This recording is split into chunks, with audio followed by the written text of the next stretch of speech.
Hello and welcome to Zevy's Garage. Today I'm going to be showing you how to change the strut mounts on a 2006 Mini Cooper S R53. This generation ranges from 2001 to 2006 and up to 2008 for the convertible model. As you can see here, our factory strut mounts have seen much better days. The rubber is very cracked. Here is a showcase of our driver's side strut, and here's the 3 nuts that we will have to undo to drop the upper part of the shock. First thing you'll want to do is raise the car off the ground, put it on jack stands, and then you'll want to disconnect the sway bar. Obviously you'll want to remove the 2 front wheels, but disconnect the sway bar left and right sides. Disconnect all the little accessories from the shock if you plan to remove the shock for this. If not, you can do it like me and you can leave the shock in. This car is very rusty and I chose not to remove the entire shock because that was going to be fun. So, unbolt the 3 nuts at the top of the shock. Keep them somewhere safe.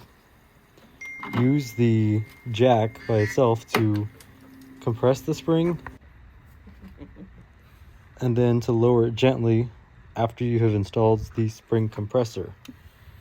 With the spring compressor installed and tightened to compress the spring, as you can see, I dropped the whole shock now.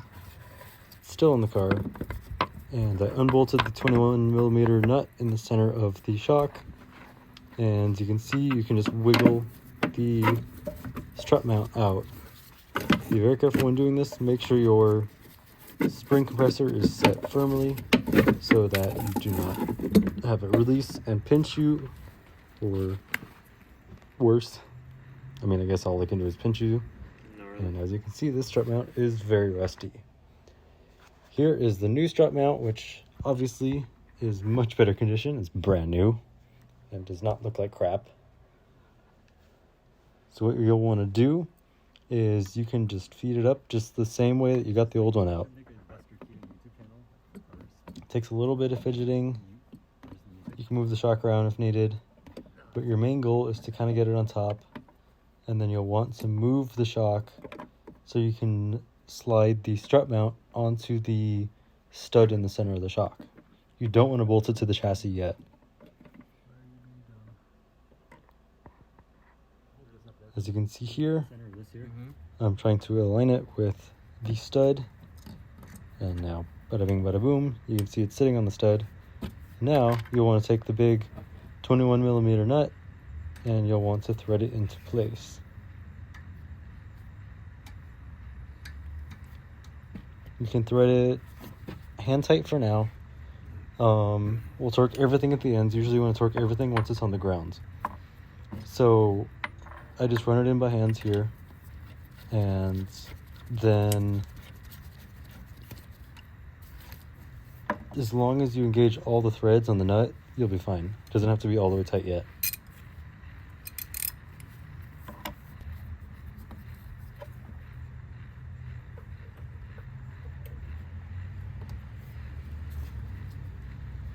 Now align the 3 studs from the strut mount into the chassis. There you go.